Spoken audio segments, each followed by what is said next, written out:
Oh, hello, great readers. I'm Belchan. I'm Nimakung. I'm Banchan. In this class, I'll read to all of you. Chap. 12 The Fellow of Delicacy Sec. 2 of A Tale of Two Cities. Book the second golden thread. Ass. Ah. A Tale of Two Cities. Book the second golden thread. Charles Dickens. Chap. 12 The Fellow of Delicacy Sec. 2. Course. Angie's jumper was so overbearing that the necessity of being angry and suppressed on it but must strive his blood vessels into a dangerous state when it was his turn to be angry. Mr. Laurie's veins, methodical as their courses could usually be, were in no better state now it was his turn. That is what I mean to tell you. Sir, said Mr. or Mr. Stryver sat at the end of a ruler for a little while, and then stitching it in out of his teeth with it, which probably gave him the tooth ache. He broke the awkward silence by saying, "This is something new to me, Mr. Or you deliberately advise me not to go up to so and offer myself. Do you ask me for my advice, Mr. Yes. Very good. Then I give it. And all I can say of it is laugh Stryver with a vexed laugh. That the sure. Ha, beats everything past. Present. No, understand me, pursued Mr. Or as a man of business, I am not justified in saying anything about this matter. For as a man of business, I know nothing of it. But as an old fellow who has carried Miss Manette in his arms, who is the trusted friend of Miss Manette and of her father too, and who has a great affection for them both, I have spoken. The confidence is not of my seeking. I collect. Then, not I, said Stryver, whistling. I can't undertake to find third parties in common sense. I can only find it for myself. I suppose sense in certain quarters. You suppose mincing bread and butter nonsense. It's new to me. But you're right. What I suppose, Mr. Stryver. I came to characters for myself and understand me. Sir, said Mr. Laurie, quickly flushing again.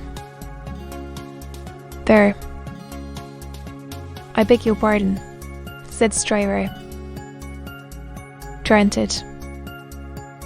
Thank you. What? Mr. Stryver. I was about to say it might be painful to you to find yourself mistaken. You. With you. The family. If you please. Committing you in no way. Representing you in no way. And judgment expressly brought to bear upon it. If you should then be dissatisfied with it, you can but test its soundness for yourself. And, on the other hand, you should be satisfied with it, and it should be what it now is. It may spare all sighs what is best spared. Well, it is only a question of a few hours. I could go to Soho in the evening. Then I say yes, said Stryver. I won't go up there now. I am not so hot upon it as that comes to. I say yes. And I shall expect you to look in tonight. Then Mr. Stryver turned and burst out of the bank, causing such a concussion of air on his passage through that to stand up against it bowing behind the two counters required the utmost remaining strength of the two ancient clerks, bowing, and were popularly believed, when they had bowed a customer out, still to keep on bowing an empty office until they bowed another customer in. For in his expression of opinion on any less solid ground than moral certainty, unprepared as he was for the large pill he had to swallow, he got it down. And now, said Mr.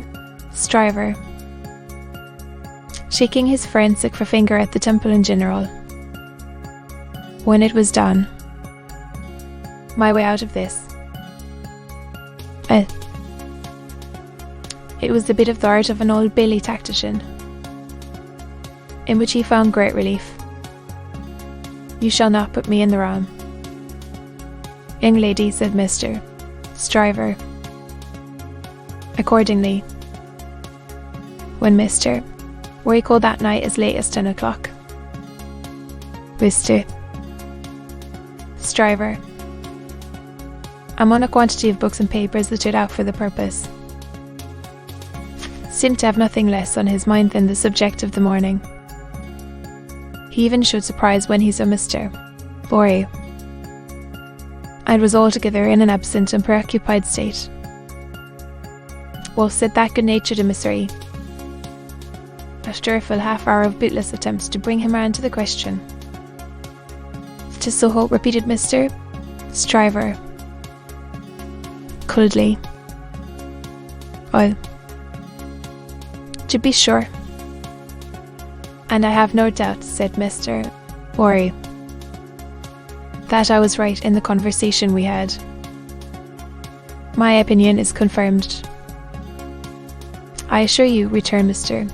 Stryver, in the friendliest way, "that I am sorry for it on your account, and sorry for it on the poor father's account.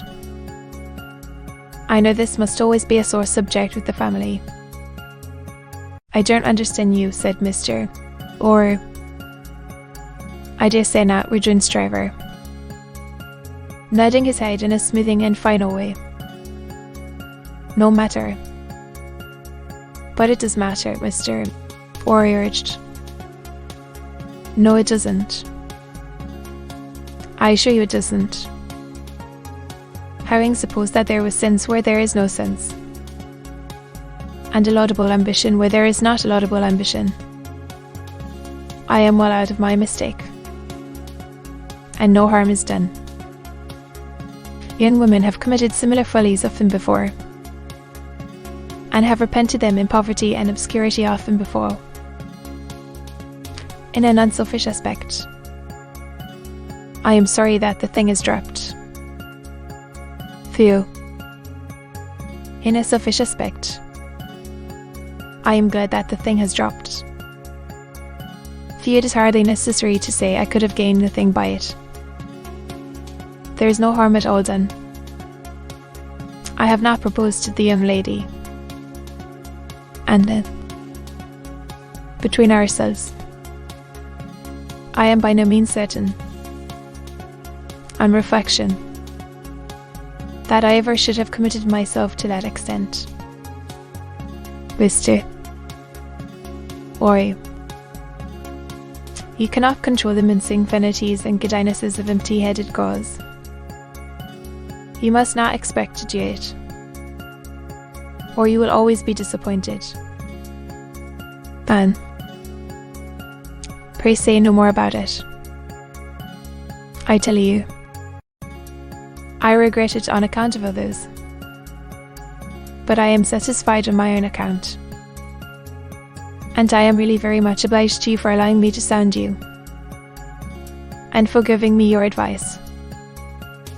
You know the young lady better than I do. You were right. Mister. Rory was so taken aback that he looked quite stupidly at Mr. Stryver, shouldering him towards the door with an appearance of showering generosity, forbearance, and goodwill on his erring head. Make the best of it. My dear sir, said Stryver. Say no more about it. Thank you again for allowing me to sound you. Mister. Rory was out in the night before he knew where he was. Mister. Stryver was lying back on his sofa. To be continued.